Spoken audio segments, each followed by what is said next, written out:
तेलंगाना के वजीर उत्तम कुमार रेड्डी ने ऐलान किया कि नए राशन कार्ड्स मुख्तलिफ कलर्स में जारी किए जाएंगे। खत्े गुर्बत से नीचे के फैमिलीज को 3 रंगों पर मुश्तमिल कार्ड दिए जाएंगे, जबकि खत्े गुर्बत से ऊपर वाले फैमिलीज को ग्रीन कलर यानी सब्ज कलर का कार्ड फराहम किया जाएगा।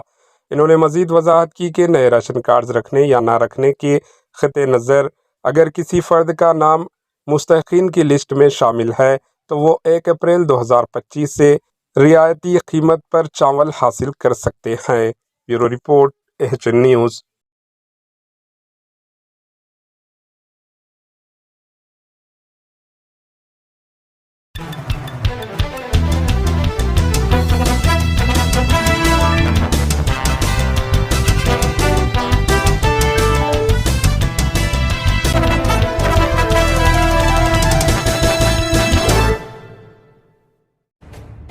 एचएन न्यूज के यूट्यूब चैनल को सब्सक्राइब करें और बेल आइकन को दबाना ना भूलें ताकि आपको हर नई आने वाली वीडियो का नोटिफिकेशन बर वक्त मिल सके।